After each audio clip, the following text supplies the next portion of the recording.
Welcome back to the Marketing MadMen on Extra 106.3. Nick Constantino here. And finally, after all the hype, we are going to talk to Miss Lauren Andrews, founder of EVSO. Lauren, how you doing? I'm doing great. Thank you for having me. Because I put fake time constraints on you, we're going to move kind of backwards. So first off, talk a little bit about EVSO, talk about what went into founding it, and then we're going to go back to the beginning of the career and all the little things you learned that put you in a position to do so. Absolutely. So I started off, in my career always wanting to be an owner of a company, a CEO.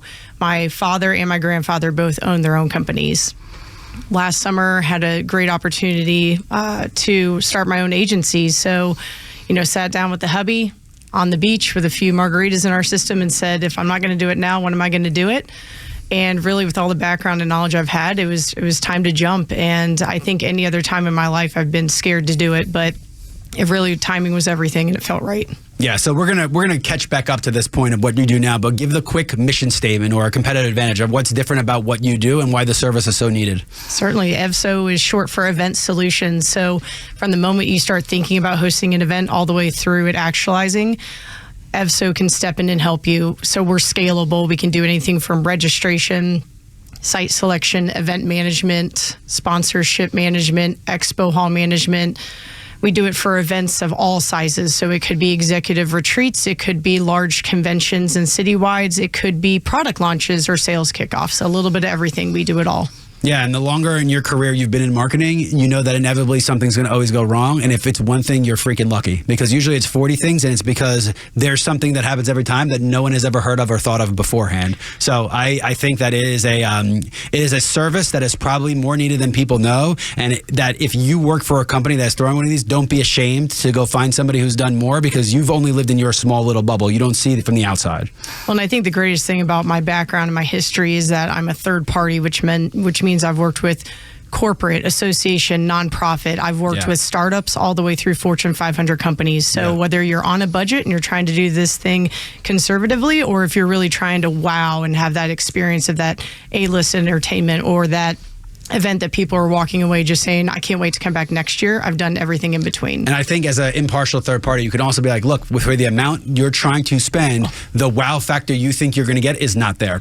These things are a dime a dozen, especially after COVID, when everyone had to catch up with the demand. There's a show every day, and what people give away is getting higher, and the acts that they're bringing in, and everything's getting bigger and bigger. But the one fundamental that has not changed is people care about ease in and out, logistics. They want everything to be easy, and the more complicated you make it, doesn't matter how big of a superstar it is, the more complicated you make it. And I think that's what lost on people all the time. These are business people. Efficiency and all these things are incredibly important. So that being said, we already talked too long. Let's go back. We're going to go back in the time machine. So first off, I see that you went to Georgia State University. Go Panthers. I did. Go Panthers. And they had a big win on Saturday. So congratulations. They did. First time they beat a ranked team, an SEC team, a Big Five team in a while. And I think my wife went there, and we were lucky enough that when Georgia State initially launched their football program, we helped broadcast a lot of their games, so I got to know their ADs and everybody. So still to this day, and no one's going to believe me when I say it, I don't care. And my favorite sporting event out of all the things I've been, World Series, Super Bowls, everything, was Georgia Southern came to play Georgia State at the old stadium, and I got to sit courtside, and it was the craziest thing I've ever seen. It was the most fun. It was tight. It was a great game. Everyone was surfing across, swag surfing. It was so much fun. So talk a little bit about the degree, and talk about those first couple of years when you're entry level in your career. Certainly. So I went to Georgia State, where I was a marketing major, and part of being a marketing major is to take electives in other college courses. So I took hospitality law. Why that struck me, I don't know, but at the first day of class, the professor gets up, and she's the chief legal officer for the Ritz Carlton hotel company. So I don't think anything of it. I just enjoy the class. And at the end of the class, she says, I really think that this is where you're meant to be. And so she worked for Mr. Schultze himself, which is a huge honor in our industry. And she made a phone call into HR, and that's how I got to the Ritz Carlton Hotel Company. Yeah. So as a, let's say naive or ignorant, I don't know how to say this, but my understanding of the Ritz Carlton is it was the single most empowered staff of people that there were in anything in hospitality. And they were given numbers like $1,000 a day to make somebody's day better. I'm sure once it was bought out, I'm sure a lot of this has changed. But I think that when it was in its core, wasn't that an important part of this? It was, and I'd actually like to say that I was just at the Ritz Carlton Grand Cayman this past weekend having this exact conversation, asking the general manager if they still have that $2,000 per guest empowerment, and they do. So just a shout out to Ritz Carlton for still keeping that as a core value, because what's most important at the Ritz Carlton is that your guests feel that genuine care and comfort. And sometimes you come across somebody and you can clearly tell that their day has been affected, whether it be from something that's done on the property or something that's not. And you just have that empowerment to change that person's day. Sure, and I think it's important because you're making lifelong fans, and you know, now it's all about the loyalty programs, and it's kind of a little bit more of a trick to make these fans. You almost box them in so they can't leave, and when they think they're at their best moment, you just cut all their benefits. I'm not talking to anyone specifically, Delta, but I think that it, you know, that old school mentality, and that's why the name is so synonymous. I mean, it is as well known of a name as there is probably anywhere in the world, and that is for good reason. So talk about the day-to-day there. Talk about what you started learning there. Talk about that process, because I'm sure it was a huge part of what you do today. Certainly. So when I came into the Ritz Carlton, I came straight from college. So picture this. I did not go to high tea. I was not somebody that entertained clients of this nature. So it was a great learning curve for me. But I just have to say, for that hotel company, my favorite was Chef. Chef pulled me behind the scenes and said, I'm going to teach you how to order food when you're hosting clients. I'm going to teach you the wines that you should be ordering. So I really appreciated that he saw that as an area for growth for me, for sure. So I enjoyed being a part of a team. I was a college athlete, and you know, going into the Ritz Carlton, you really felt like you were part of the best sports team out there. Cool. You felt as though you knew your colleagues' kids' names and their wives' names, and you were in it for each other. And if you saw somebody else, if there's a quick turn, you're making sure that you're dropping everything to be able to change sheets and change beds, or go, you know, even though I was in sales, I was in the banquet room helping serve plates on one of our biggest Meals on Wheels fundraisers. So that's what I loved the most, is there wasn't this separation of duty of like, oh, you work front desk, or oh, everybody was one team. Yeah, I love it. So 2 points there. One, you bring it back to sports. So a couple of years ago, I got to go to Clemson when Clemson's athletic facilities were top notch in the world, and you walk through and it's literally like a Ritz Carlton. They don't want you to leave. And one of the reasons Clemson went on these runs is the kids were so part of the family. Everybody knew everyone. They got their hair cut there. Now all these teams have progressed, but that's what I think of immediately, is that they want you to be there. It's not like their hotel where you're staying overnight, you're in at midnight, you're out 2 a.m. They want you to be there. They want you to be around people. And then, Chef, isn't that an eye-opening experience? When I was 21, I had a girlfriend that I was dating, and her dad was very wealthy, and he gave me that same crash course. It started because we were running late to a dinner, and I'm like, dude, we're an hour late. What are you doing? He goes, hold on, I'll handle it. Calls the restaurant and goes, hey, I'm running an hour late. Well, we can't seat you. What's the most expensive bottle of wine you have? Yeah, leave it on the table. I'll see you in an hour. And hangs up the phone, and I'm like, okay, this guy and I can hang out. And he taught me wines, and you know, which wines to get and which wines were overpriced, and how to eat and how to do these things. And you know, I don't have the money to live to the way that he showed me to do so, but it has probably influenced so much of my life, where I was punching above my weight at my age because I was in the room with people who did those things, and they're like, that's pretty good, dude. Yeah. So that is a very empowering. It's so underrated because we don't think of those little nuanced things. Right. But when you're at a business meeting, what you order is immediately recognized by everybody at the table, and the kinds of wine, and when you're ordering bourbon, and you know, maybe don't start with a triple on the rocks. I'm not talking to young me, but yes, I am. But all right, so let's go through. You went through this. You were at the Ritz, this huge background. You were learning how to be hospitable, but you're more importantly learning how these departments work and how hospitality works at fires. So what's next? So I was fortunate enough to really succeed in the sales department. So I worked on everything from corporate business, like I said, up to entertainment market, to the sports marketing, as well as pharmaceutical and citywide. So that is really where I got the foundation of learning all different types of events and what it takes to host all different types of high level, you know, businesses and A-list entertainers and things of that nature. So that was really, I'd say, the most fun part. Yeah, and I think for most people, it's very hard to comprehend what that echelon looks like. So, for example, in the Microsoft building downtown, there is a room for the CEO who's come in 3 times in 5 years. There's a whole room with a custom restaurant for this dude for when people come into town, and it is the top shelf. I mean, there's everything you have. So, talk about some of the people that you interact with. We don't have to go into details, yes, but talk about some of the people you interacted with. What surprised you about dealing with some certain celebrities and stars, and what kind of what sectors did you like the best? Just give some of the fun stuff, because it can be fun, but it's also daunting because you're always around people who you're on edge. And yes, so I'd say one of the ones that stands out is people always ask, who was the most demanding, and so for that it would be Mariah Carey. You're not the first person to say that. I know, right? You're not opening anyone's eyes right now. Right, but what I'd say is I also understand from a Ritz Carlton standpoint. I mean, she's probably sleeping on the road 300 days a year. So if this room isn't set up the way she needs it in order for her to perform or for her to go, record her music, she needs a little bit of a taste of home. So yes, she definitely. And her travel patterns have probably changed, considering she has one Christmas song that makes her $25 million a year. So, like, it's my favorite song. It's everyone's favorite song. There's no song that is more synonymous with anything in the world than "All I Want for Christmas Is You," and she will make 20 mil. So she's like, I'm not touring, so it's probably different now. Who else? Who else is on that list of people that either surprised you or that you thought would be something that wasn't? Yep. So I'd say that's my second. Is always who was the most surprising, and for me it was Britney Spears. Okay. So she came to stay with us when she was married to Kevin Federline, and she was pregnant. Yeah. No one knew she was pregnant. Those were dark Britney days. That's before she shaved her head and went nuts, but there was build-up that led to that. So I had to sign an NDA because she was pregnant and no one knew she was pregnant. So I had to walk around at all times with what looked like a margarita, but it wasn't a margarita. And we had a club appearance that night. Way to cover your pregnancy. You have a fake drink in your hand. But we, in terms of Ritz Carlton, we went off property with them too if they needed us to. So I really went to a club appearance carrying her virgin margaritas and pouring it up on as if, she was still having that party lifestyle. So that was definitely one of the more surprising. So laid back.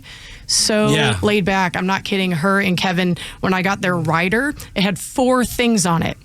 When you have somebody of this stature, it's usually pages long. So let's talk about a rider, because in my career, one of the first things I did was I started doing riders. We were bringing concerts into when I lived in Vegas, and some of these people, the riders, were they needed granola from a specific farm in this place. It needed to be from here, and God forbid that this granola wasn't from this Portland farm, the world would end. So talk about a rider a little bit. Just give you an idea of what some of the crazy things you did see were. Okay, so one of my favorite riders was Maroon 5.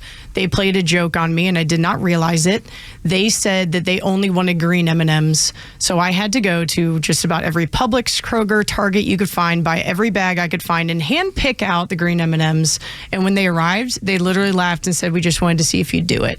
And we were close enough at that time, because that was about their 3rd time staying with me, that I looked at them and I said, "That'll be the last time we do that, right?" Because that took a good amount of time. But it's crazy. So my second part of my career, actually, it was really the first part of my career. Let's skip a little bit of California. I lived in Vegas, and I started as a personal chef in Vegas, and then I worked in radio stations and hospitality in Vegas. So because of the age I was and just the way Vegas worked, I was a local, I was bold, I always had pretty girls with me, and I got in everywhere for free. I was in every private party, I was everywhere. So my experience with these people was about 8 drinks deep and different. Like, I got to hang with Britney Spears, and she was the coolest, easiest person, just there, just not the picture where she's partying, dancing on tables. She was in her chair with her closest friends, and everyone was just cool as can be. Yes.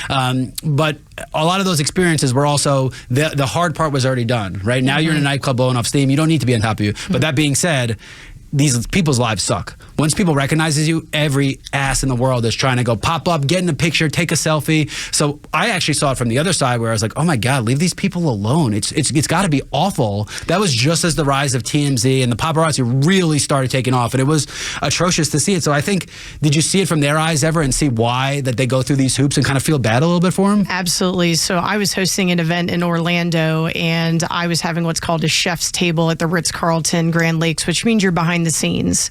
And the phone rang, and the chef answered it, and it was Michael Jordan. He was in the presidential suite. He was there to play golf. He was not there on business. And he said, "I'd like to have some, can I come down and hang out with you guys?" So Michael Jordan had dinner with us. And then afterwards, we were going to go out to the bar. And he said, "I want to go ahead and say in advance, I'd love to be able to stay with you all. But what's going to happen?" Exactly.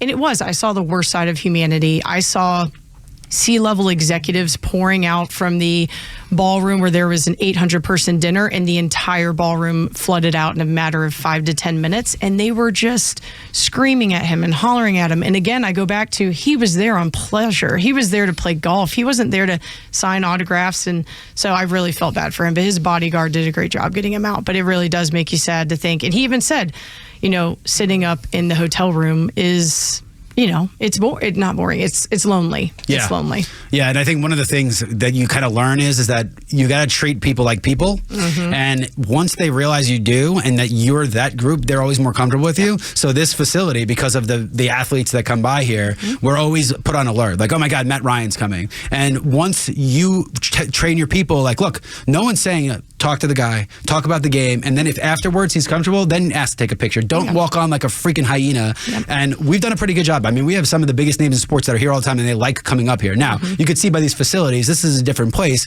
but I think most people, the advice I'd give, and you probably share this, is when you're around people of that nature, they are so used to be treating like celebrities, treat them like people, make sure you see it from their eyes and what they're going through, and it'll be a lot easier to deal with them.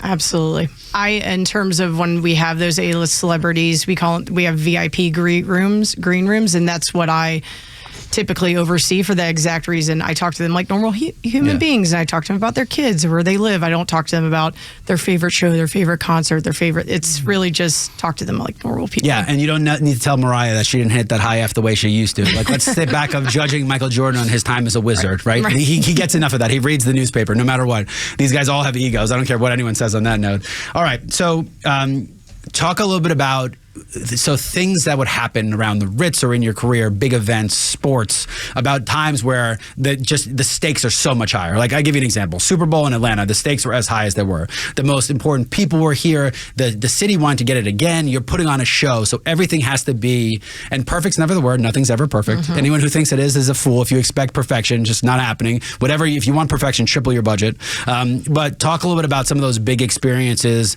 some of the twists and turns, and advice to people of how they can get involved with some of those, because a lot of people, it's your dream. That's why so many people volunteer to go to the Masters. I think once you're in this industry long enough, you become like kind of a little like, whatever, I went to the Masters, who cares? But for most people, that's the dream of life dreams, and you're just kind of blowing off like, oh, I get free drinks, pish posh. So talk a little bit about just what you saw and what advice you would give to people to kind of play in that ball game. Certainly. So, I think for me, it's also has to be around product launches. So something that nobody else has seen out in the market yet, but we're, under NDA. So I've known about it for 3 to 6 months. And so I've gotten the build up. So whether it's ordering the swag or whether it's the celebrity that's going to come show up and is going to launch this product, or whether it be the venue in which it's hosted in. Like, some of the venues that we can get into are private, showrooms of celebrities who it might be their private car collection, and they're willing to, because they're friends with the CEO or whatever the case may be. So I'm trying to think of one specific one that comes to mind. I mean, I've been so fortunate to be a part of so many.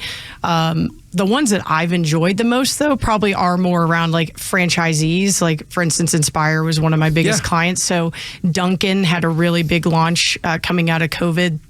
They hadn't hosted in 3 to 4 years. The demand, the pent up anxiety.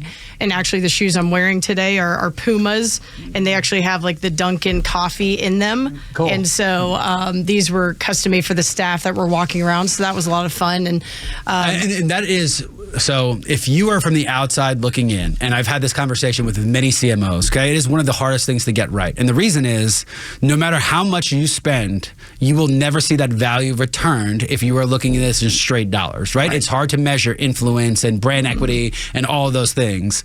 But at the same time, it is such an expectation of the bigger the company is that it's a really hard thing to nail. Certainly. So most companies host every year, if not every other year.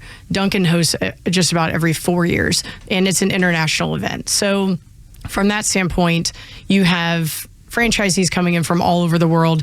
You have walks of life. New York, everyone that owns a Dunkin', you're like, I don't even know how you own a business. It's just a different world. Like, the communication, it's just the way, what you expect of people of that. It's probably an interesting assortment of people coming in. Yes, but I'd say in terms of doing all these different franchises over the years, the Dunkin' franchisees were my favorite, because they came in, it was in Las Vegas.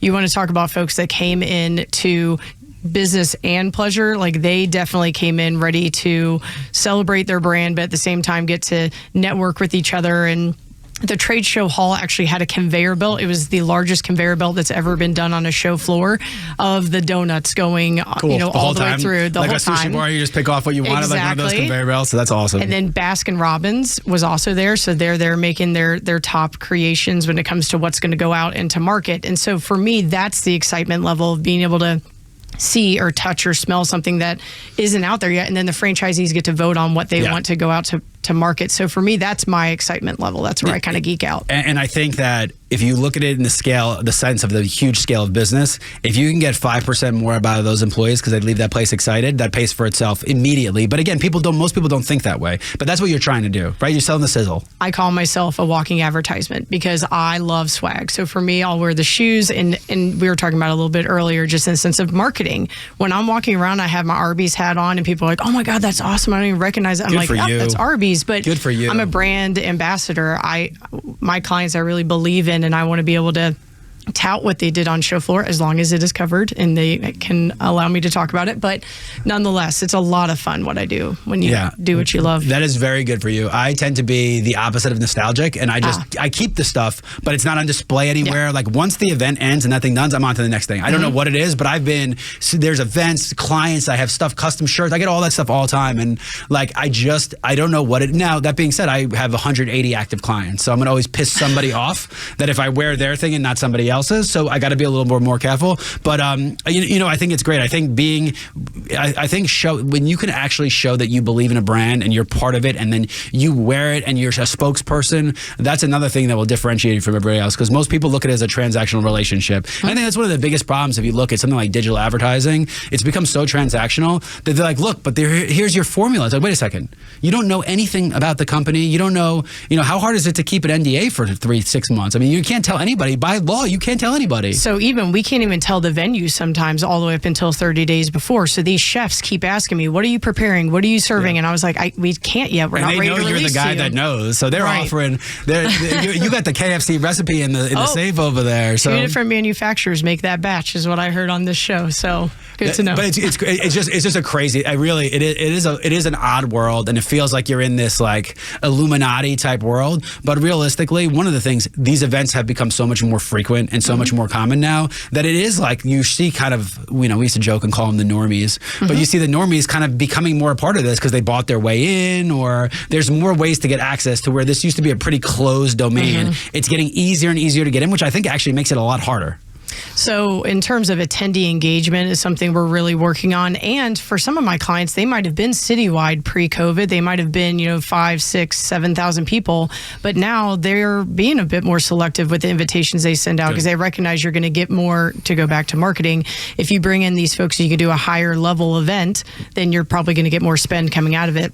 And I think that's the one thing going into COVID and coming out of is the importance of face-to-face meetings. Yeah. Done right. Yes. Done right. And I think the good thing is that the COVID world made people get better at hey, you can also come online and see this, because if you can't attend, and then they put on that show they have the really important people there, and then the rest of the company gets to see how much fun everyone's having. Right. But they've done a good job at that. So when we get back from the break, we're going to fast forward a little bit now, talk about the company, talk about what starting a company is like, talk about what your day-to-day is, and hopefully give some tips to people who do want to enter this space. So you've been listening to the Marketing MadMen on Extra 106.3, and we'll be right back.